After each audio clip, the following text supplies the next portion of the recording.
Halvad uudised jõudsid meile. 5 leitud Tallinna vanalinna tänavatelt surnuna. Me peame midagi ette võtma. 5 sotti sellele, kes leiab mõrvari.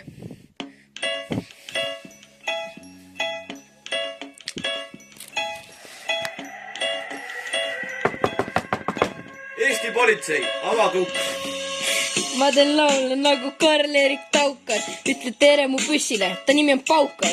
Üks tüüp kogu aeg meiega mõliseb, sest tal pole aimu, et ta juuksed on õlised. YouTube'is laineid lööme, kulme muss ja purkse sööme. Tule lähemale ja siis sul näo sisse lööme. See polnud ähvardus, vaid see oli hoopis fakt. Kõik ütlevad, et sakin videomängudes. Vaata neile otsa, ütlen have I ever sucked. Mida teha ma ei tea, kuid loodan, et sa tead, et sina ja su sõbrad olete sead.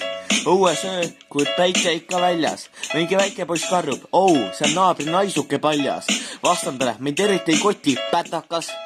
Kas sa pole sama vana, kes eile kotist tõmbas välja rotti? Enamus naised, keda tead on ussid ja enamus su sõbrad on russid. Neid sibulaid! Isegi kui seis oleks 5 versus 1, teeksin ikka teile ära. Võta hoog maha, see teeb palju kära. Mu hobune inglise keeles meer, eesti keeles mära. Eesti keeles mära. Kas oleme piisavalt öelnud, miks sa ikka siin? Mine juba ära, ma flowin sellel beatil nagu triibu pasta. Vaata, ma peatsan kohe aru, et sa oled rasta. Su soeng nii imelik näeb välja, nagu peas sul oleks nafta.